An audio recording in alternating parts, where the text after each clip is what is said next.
Kita kembali kepada topik kita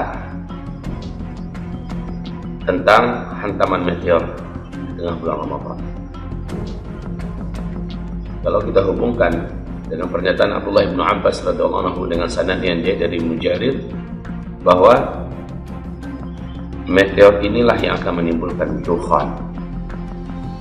Nah, sekarang saudaraku, coba antum buka di kalender Hijriah kita 1441 Hijriah. Sekarang kita di 1441 Hijriah ya. Buka di kalender. Lihat hari apakah tanggal 15 Ramadan besok. Tanggal 15 Ramadan besok hari apa? Antum akan temukan sebuah fakta, Ramadan 1441 Hijriah, pertengahan Ramadannya atau tanggal 15 Ramadannya tepat hari Jumat. Saya tidak memberanikan diri mengatakan pasti, tetapi qadarullahnya dengan kondisi-kondisi gonjang-ganjing yang ada, huru-hara yang ada, semua syarat-syarat yang mengelilingi syarat-syarat terjadinya hantaman meteor itu, seluruhnya sudah memenuhi syarat untuk mengalami hantaman meteor. Nah, bertepatan Ramadan besok itu tanggal 15 Ramadannya pas hari Jumat. Kita lebih baik melakukan persiapan amal yang lebih baik kita mempersiapkan diri kita, dan kalau seandainya kita bisa melakukan persiapan yang sifatnya kebendaan, persiapan sekarang. Kalau Nabi perintahkan persiapkan makanan yang bisa bertahan selama 1 tahun. Kepada kawan-kawan semua, saya sarankan masing-masing antum siapkanlah apa kira-kira bisa bertahan selama 1 tahun makanan, khususnya mendekati Ramadan. Andai ia benar terjadi, maka gelap gulita 40 hari 40 malam mau kemana? Air nggak ada, karena teknologi akan musnah dengan hantaman meteor itu. Kalau kita di lantai sekian hotelnya, capeknya luar biasa turun naik, kegelapan gelap gulita, makanan kemana mau dicari? Oke, banyak orang jual kurma, mungkin bisa kita borong kurma di sana. Lalu bagaimana keluarga yang ada di rumah? Namun, seandainya ini keliru dan meleset, kita semua wajib bersyukur. Tapi kalau ini tepat dan benar, maka kita sudah melakukan antisipasi dan persiapan yang patut dan pantas. Saudara seimanku, dimanapun berada, setiap kita harus berpikir kemana harus pergi di masa-masa berat dan sulit tersebut, dan apa persiapan kita. Persiapan yang terkuat dan terbaik itu adalah doa, amal soleh yang banyak, doa dan amal soleh yang banyak, doa amal soleh yang banyak, tawakal pada Allah Subhanahu Wa Taala. Tidak semua orang memiliki kemampuan untuk melakukan persiapan, apalagi pergi ke daerah perbukitan, membangun sebuah perkampungan Muslim dan sebagainya, seperti yang saya sarankan. Ya, menyiapkan makanan. Banyak juga di antara kita yang fakir, yang miskin, yang tidak memiliki kemampuan untuk itu. Maka yang terbaik itu adalah merapatlah ke perkampungan Muslim yang sudah ada, dan katakan pada pemilik perkampungan Muslim itu, saya siap menjadi pelayan apa saja. Mungkin melayani bagian mengambil rumput ternak, mungkin melayani bagian membersih-bersihkan masjid dan sebagainya. Ambil kaplingan apa saja yang bisa kita kerjakan agar kita bisa bersama dalam satu komunitas orang-orang beriman di sebuah perkampungan.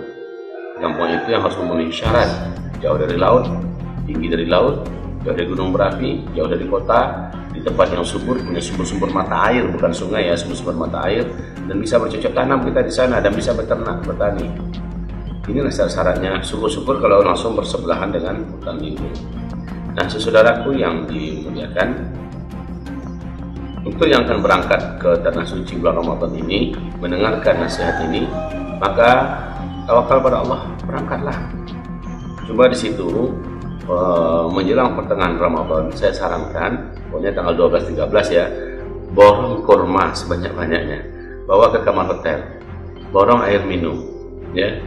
Kalau seandainya tidak terjadi apa-apa, maka kurma itu bisa dibagi-bagi pada orang puasa, ya, bisa kita sedekahkan. Kalau terjadi apa-apa, minimal selama 40 hari 40 malam kita di kamar itu, kita sudah ada antisipasi, kita sudah ada kurma, kita sudah ada air bersih, air minum. Ini bagi yang berangkat umroh ya. untuk tahun 1441 Hijriah besok ini. Dan memang sehabis itu teknologi sudah tak ada, maka untuk pulang ke Indonesia sepertinya tidak bisa. Sudah berniatlah untuk berbaiat dengan Imam Mahdi di sana, karena setelah hantaman meteor di bulan Ramadan, Syawal, Dzulqa'dah, Dzulhijjah, baru bulan Muharramnya Imam Mahdi itu dibaiat. Dan antum ada di sana.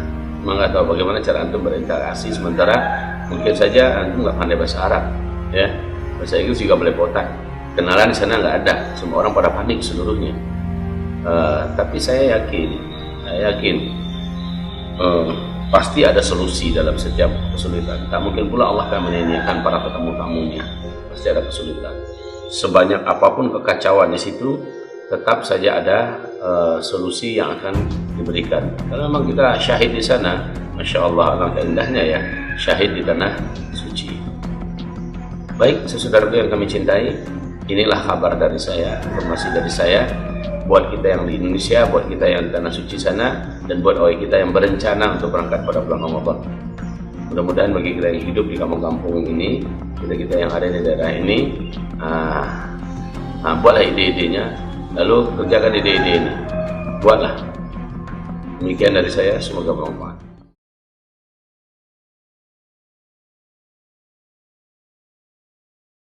Jadi Ramadan itu disambut dengan girang, bukan dengan rasa takut atau rasa sedih. Banyak, Anda mau sampaikan juga banyak beberapa ikhwan, 15 Ramadan ini akan begini, ini tanda-tanda kiamat sudah sangat dekat, kita siap-siap harus begini, kita harus begitu. Sampai pada takut orang Ramadan. Ya Allah, gimana sampai ada yang nangis. Ini kemarin jamaah cerita, anak aneh nangis, Bib, dibilang 15 Ramadan besok tanda-tanda kiamat mulai muncul. Bakal begini, bakal begitu. Karena sebenarnya nggak mau komentarin ini. Ya tapi kena banyak banget yang nanya. Ana mau sampaikan sama antum. Pertama, kalau kemarin ini jawaban khusus buat yang ngaji sama Habib ya. Bukan untuk umum. Buat yang ngaji sama Habaib nih, yang cinta Habaib. Kemarin yang nanya kebetulan jamaah Habaib. Bib, apa benar katanya 15 Ramadan akan terjadi begini begitu? Ana bilang, kalau orang yang benar-benar cinta sama Habaib, dzurriyyah Rasulullah, benar-benar ngambil ilmu sama Habaib, nggak perlu nanya itu. Lihat aja Habaib ada yang ngebahas gituan? Ada gak? Ada gak? Habib Umar bin Hafid pernah ngomongin 15 Ramadan besok, hati-hati. Ada gak? Enggak. Habib Said Ahmad Al-Maliki pernah ngomong itu. Siapa lagi? Habib Abu Bakar masyhur, paling ahli tanda-tanda kiamat dah, penemu fikih tahawulat. Pernah gak ngomong intabih Khamis 10 Ramadan? Pernah Habib Abu Bakar masyhur? Enggak. Cukup lihat beliau itu jadi hujah. Cukup ente lihat itu ulama-ulama besar, para habaib yang kita yakin beliau itu dapat nadhrah dari salaf. Nggak ada satupun yang ngomong tentang 15 Ramadan. Udah. Ente nanya, berarti belum kental ente. Kalau ente pinter, cukup ente lihat masyayikh, guru-guru kita Habib ada yang ngomong itu. Enggak, udah skut. Haula magasadi ya galab wal ghair larhum. Tapi oke, karena mungkin belum semuanya, karena mungkin masih ada yang ngambil ke sini, kita kasih tahu para habaib itu paling nggak suka, bukan paling nggak suka, para habaib kita lihat, coba lihat, jarang dari mereka yang membicarakan detail tentang tanda-tanda. Kalau tanda-tanda kiamat iya, tapi kalau ngomongin prediksi terjadinya, memprediksi, nggak ada habaib yang prediksi, nggak ada. Kenapa? Nurunin semangat, bikin rasa takut. Dulu di zaman Ana sudah pernah terjadi, dulu waktu Ana mondok tuh, kita dulu sering ngobrol-ngobrol tentang Imam Mahdi. Dengar-dengar katanya Imam Mahdi udah lahir sekarang. Dulu sempat kesebar tuh kabar waktu Ana masih mondok, berapa belas tahun yang lalu itu. Katanya Imam Mahdi udah lahir ya. Bener apa kagak sih? Udah dah, gua kagak mau ngapalin Zubat, mau ngapain dikit lagi Imam Mahdi turun. Ana sampai nggak mau ngapalin Zubat, sampai males kita nggak mau belajar ngapal, mau ngapain? Ente belajar nggak usah rajin-rajin, percuma, dikit lagi Imam Mahdi turun perang. Mau ngapain? Nggak usah ngapalin Quran, nggak usah rajin-rajin belajar, dikit lagi perang kiamat, mau ngapain? Sampai Habib Salim bilang, jangan suka ngebahas gitu-gituan, itu nurunin semangat orang. bikin orang takut, cemas. Ya. Jangan-jangan 15 Ramadan belum nyampe itu udah meninggal tanggal 7 Ramadan. Lah, iya. Ente. Makanya para habaib, lihat Habib Abu Bakar Al-Masyhur, beliau enggak ngebahas detail enggak. Beliau hanya ngebahas bagaimana sikap kita ngadepin tanda-tanda kiamat. Itu yang penting, sikap kita, lebih kepada sikap. Bagaimana Imam Ali Zainal Abidin, Sayyidina Hasan, Sayyidina Husain, Sayyidina Abu Bakar, Sayyidina Umar, Sayyidina Uthman, tabi'in, ulama ngadepin itu bagaimana? Itu lebih kepada sikap. Mauqifuna tijah hadhil asyrat. Ya, di hadapan tanda-tanda ini begitu. Lebih takwa, lebih semangat ibadah begitu. Bukan lebih prediksi, nunggu-nunggu, nyari-nyari, bukan. Paham, Tom? Jadi kalau ada yang ngomong selain ucapan Allah dan Rasulnya, nggak ada yang perlu dipercaya. Prediksi bisa iya, bisa enggak. Hanya Imam Haddad pernah memprediksi. Imam Haddad pernah memprediksi akan munculnya Imam Mahdi. Wa minna imamun hana hina khurujihi yagumu bi amrillahi khaira qiyami. Imam Haddad cuma ngasih tahu. Dan ada satu imam dari bangsa kami, Ahlul Bait Rasulullah SAW, keturunan Nabi Muhammad, yaitu Imam Mahdi, hana hina khurujihi, keluarnya nggak lama lagi. Bas cuma itu doang Imam Haddad buka. Saking Imam Haddad tuh punya semangat pengen jadi junudnya Imam Mahdi, pengen jadi tentaranya Imam Mahdi, Imam Haddad. Yagumu bi amrillahi khaira qiyami. Dan Imam Haddad nggak nyebut tanggal sekian, tahun sekian, enggak. Cuma hana hina khurujihi, waktu keluarnya udah dekat. Nggak bilang kapan-kapan, nggak bilang. Ya, itu pun dipelajarin sama ulama. Ada sih takwil dari ucapan beliau itu, katanya tahun sekian pakai hitungan abajadin gitu. Pakai hitungan jumal begitu ya. Tapi itu pun ulama enggak membahas sampai gede-gede begitu nanti, enggak. Pernah dengar habaib membahas ginian sampai jor-joran, enggak. Sekedar aja. Gitu. Mungkin itu pun dapat isyarah dan dapat izin pasti. أحب أن أضيف وقد سألني أحدهم من خلال الاتصال هذا الكورونا الذي أنتم الآن تسمعون الكلام فيها والذي بدأوا يكتبون الآن في أجهزة الإعلام وفي التواصل أن ستكون هذا العام هدة وسيكون كذا وسيكون كذا وسيكون كذا. عندما نرضخ هذا الكلام للعلم الشرعي، هل هؤلاء المتكلمين درسوا فقه التحولات، قواعد وتطبيقات ومصطلحات، أو هو عبارة عن أخذ من أحاديث النبي صلى الله عليه وسلم ثم تركيبها كما يركبون الطعام والشراب، ثم نزلوها على الزمن ونزلوها على هذا العام أو غيره وبدأوا يقولوا سيكون.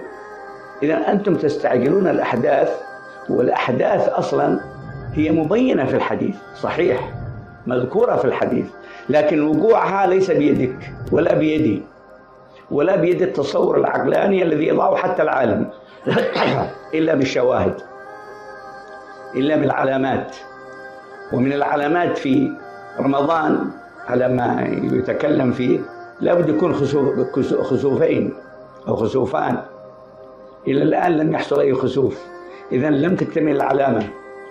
وإن كانت هناك بعض الكلام يقولون عن المذنب أو عن الكوكب اللي بيضرب الأرض أو غير ذلك، هذا ليس موجود في النص أنه كوكب ولا مذنب. الموجود في النص أنها هدى بصوت.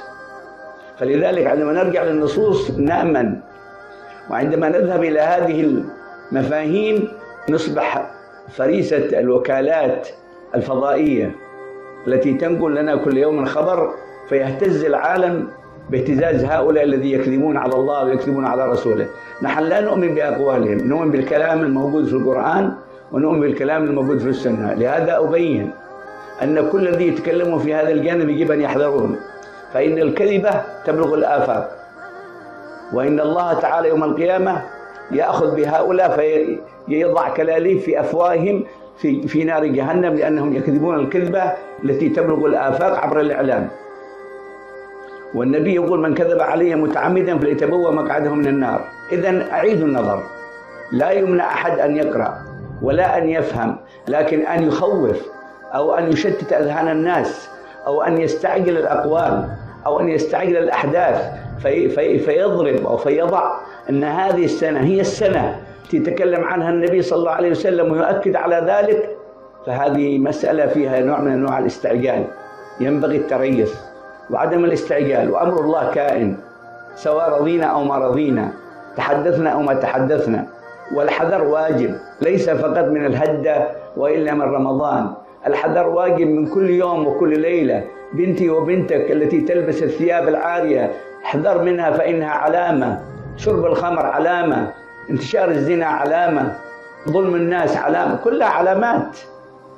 الناس يخافون من حدث معين، وكل اليوم الأحداث التي خرجت من لسان النبي صلى الله عليه وسلم من العلم الاستباقي رأيناها وترونها كل يوم في حياة الأمة المحمدية. إذا ليست القضية قضية علامة واحدة، هي علامات متعددة تحتاج إلى دراسة وإلى وعي وإلى عدم استعجال وإلى خوف من الله عند التحدث وعند الطرح للأفكار. أتمنى أن الناس تدرك ذلك حتى لا نوقع الناس في هذا الإرجاف. هذا إرجاف شديد على البيوت، على الأسر، على الناس، على الحياة. ومع هذا وذاك الاحتياط مطلوب، لكن ليس الجزم وإنما الاحتمال. دائما علامات الساعة تبنى مال ولا تبنى على الجزم. أحببت أن أخرج إلى هذا الباب من باب الاستدراك لما سئلنا عنه، لأجل حتى لا يقع الناس في مسائل يوكلوها إلى العلم وهي ليست من العلم. يعبرون أنهم يتكلمون بعلم وهم يتكلمون عن ظن، وإن الظن لا يغني من الحق شيئا، فلا بد من التريث ولا بد من التأكد والتمكن في ذلك.